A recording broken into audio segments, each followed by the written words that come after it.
Xin chào các bạn. Hôm nay mình hướng dẫn các bạn cách để làm một cái nguồn súng. Bất kỳ nguồn súng nào cũng được các bạn. Làm một cách rất đơn giản, đó là chỉ thêm cái VR10 kg này vào bên trong mặt của nó tại một vị trí thích hợp là nó sẽ thay đổi được điện áp ra từ 0V tới 20V hoặc là 24V tùy thích các bạn. Dùng tay bóc ra tách ra thôi các bạn ạ.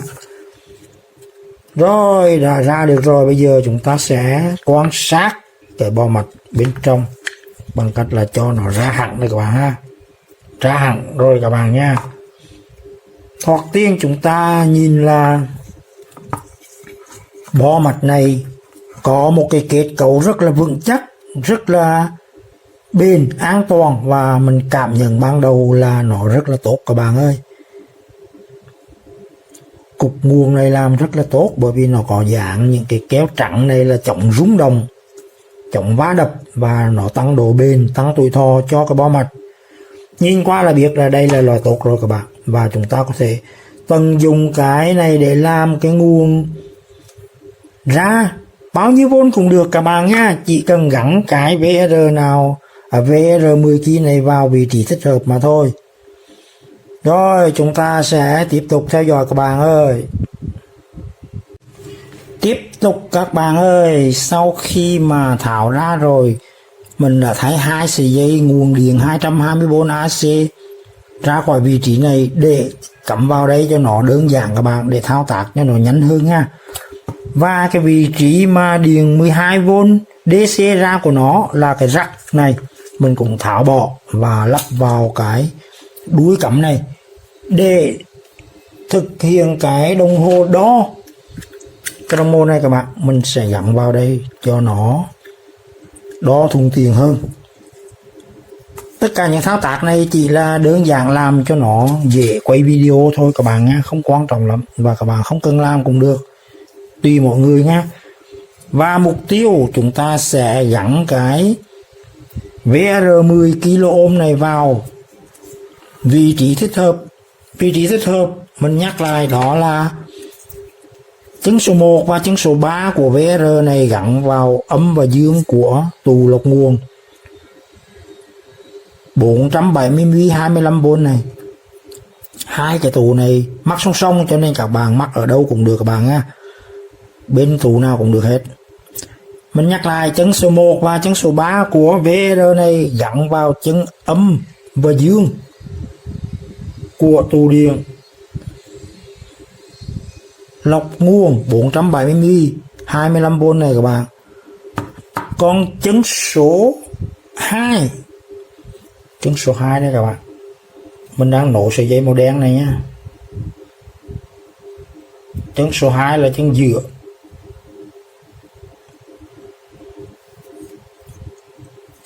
Chân số 2 này mình sẽ hàn vào chân số 1 của con TL431. Số 1 đây các bạn. Số 1, số 2, số 3, và mình sẽ hàn vào số 1 đây các bạn nhé. Còn hai chân tù là ở đây, sẽ hàn qua đây. Rồi bây giờ mình sẽ bắt đầu hàn các bạn nha. Mình sẽ phóng to lên tí để các bạn theo dõi hàn nha.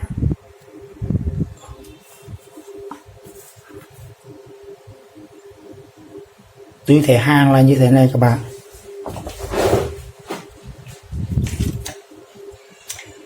Hai chân ngoài của VR là chân số 1 và chân số 3 hàn vào hai chân âm dương của cái tụ lọc nguồn.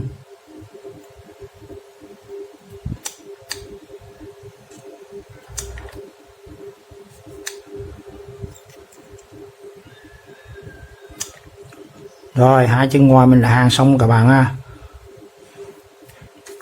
Và chân số 2 của VR hàn vào chân số 1 của con ICTL. Rồi tất cả đã hàn xong. Và các bạn chỉnh cái này hơi đứng dậy một xíu để các bạn có thể thực hiện thao tác chỉnh con ốc này dễ dàng hơn. Giờ sẽ chiếu gần để các bạn xem là mình đã hàn thành công rồi nè.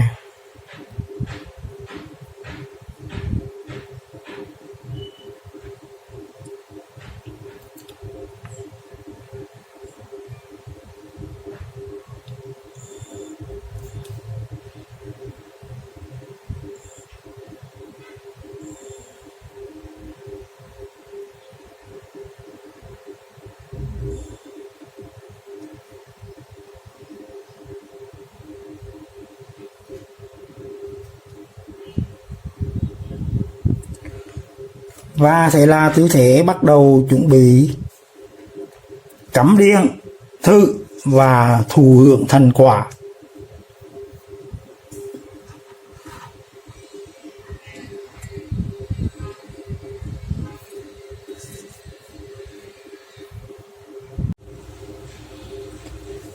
Bây giờ chúng ta sẽ bắt đầu cắm điện để thử các bạn. Trước hết mình sẽ cắm cái đồng hồ đo tự làm này để kiểm tra vôn và dòng ra của nó một cách thuận tiện nhất. Và hai cái dây điện này mình sẽ cắm vào nguồn điện 220V AC các bạn. Đã lên 12.4V các bạn. Sau khi mình hàng cái VR10 key này vào vị trí nhất định nào đó, nó đọc là 12.4V các bạn nha. Và mình bắt đầu chỉnh. Mình sẽ cố ý chỉnh để cho nó thay đổi và điều mơ ước là sẽ được như vậy các bạn nha. Bây giờ mình sẽ chỉnh cho nó giảm vôn bằng cách là vặn cùng chiều kim đồng hồ thì nó sẽ giảm vôn các bạn.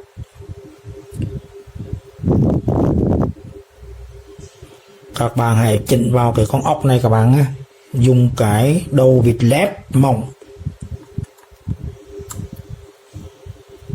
10V.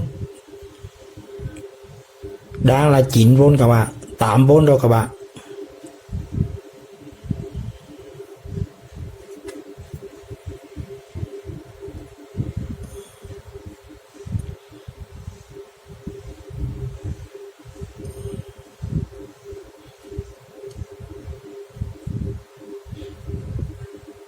Nếu chúng ta vặn ngược lại thì nó sẽ lên các bạn nhé. Bây giờ mình sẽ vặn ngược lại nha, là nó sẽ tăng lên.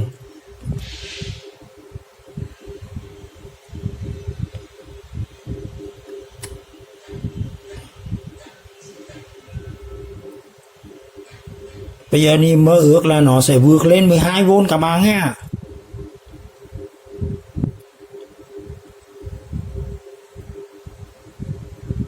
Nếu các bạn vặn chậm thì nó sẽ thăng tiến từ từ. Rồi 12V các bạn, bắt đầu vượt lên trên 12V các bạn nè.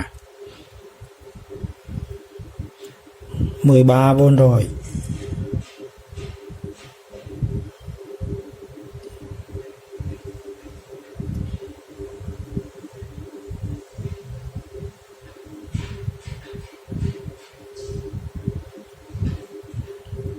Mười 15V rồi các bạn. Các bạn muốn dừng bao nhiêu thì dừng lại các bạn nhé.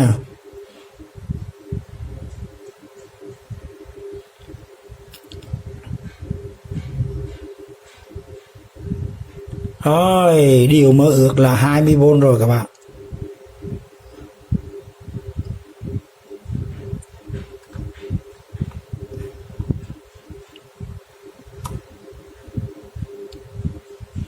Rồi, mình sẽ dừng ở đây các bạn nha. Và mình muốn nhắc nhở các bạn một điều này. Khi các bạn chỉnh lên điện áp cao hơn 12V, cụ thể đang là 21V này, thì các bạn chú ý là cái tù này các bạn phải thay nó lớn hơn nếu các bạn muốn trên 25V nha. Hiện tại tù của nó là 25V 470mm và hai cái mắc song song với nhau. Mình nhắc nhở như vậy các bạn nha.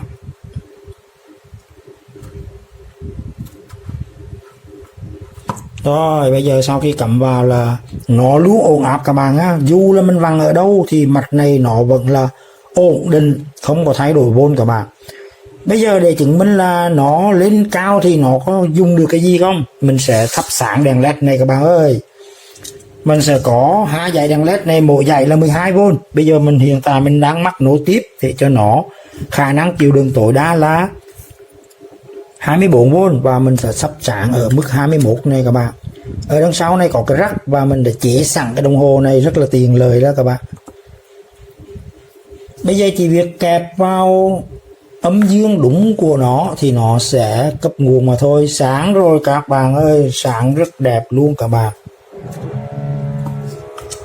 Ánh sáng này làm cho đồng hồ nó chép, cho nên mình sẽ cho nó hắt về một bên là đồng hồ nó không bị chập nữa các bạn.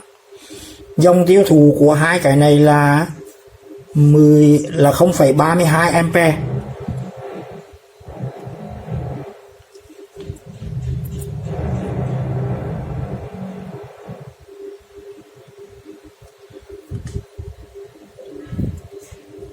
nhả ra, vốn không thay đổi các bạn, dòng là về không thôi, nối vào.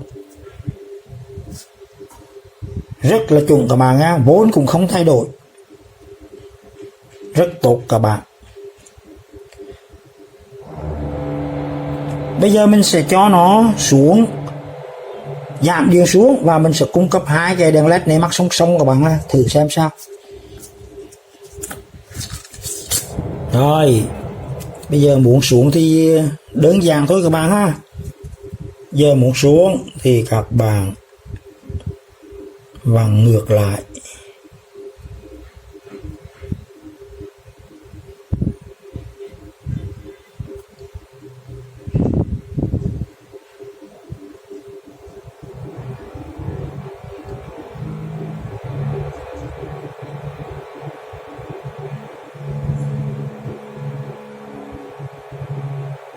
Rồi, mình muốn để 12.0 và hai cái này bây giờ mình lại mắc song song các bạn nhé.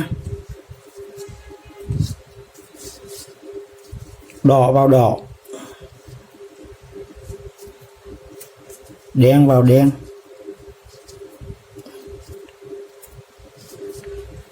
Và nguồn cung cấp bây giờ cũng là như vậy nha, đen kẹp vào đen, đỏ kẹp vào đỏ.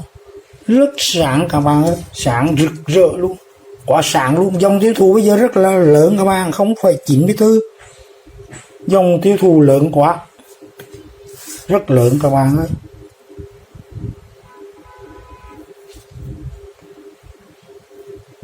Mình sẽ nhả ra, nó không thay đổi vốn các bạn á, chỉ có thay đổi dòng thôi.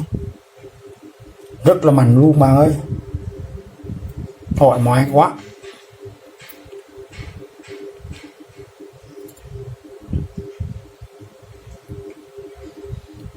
Giả sử ở đây là 1A, nó cũng gần bằng 1A rồi các bạn nha, và nhân với 12V sẽ là được 12W các bạn. Công suất của cái nguồn này đáng thực hiện là 12W. Và nó có khả năng mạnh hơn các bạn á. Các bạn có thể cho nó thêm một cái nguồn gì đó. Ví dụ như mình đang có cái quạt này các bạn ha, mình cho giảm ánh sáng bớt cho nó dễ hoạt động. Mình đang có cái quạt này, mình có thể kẹp thử xem sao.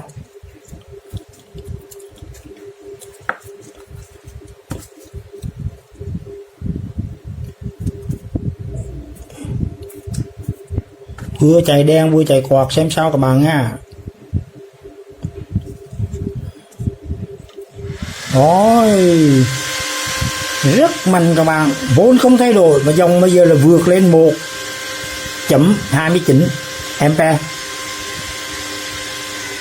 Mình nhả quạt ra các bạn, về dưới 1A liền ha. Rất tốt. Các bạn lưu ý là 12.0 này không có thay đổi gì các bạn nhé. Cái điều hay nhất của cái nguồn sung là như vậy đó, rất ổn định.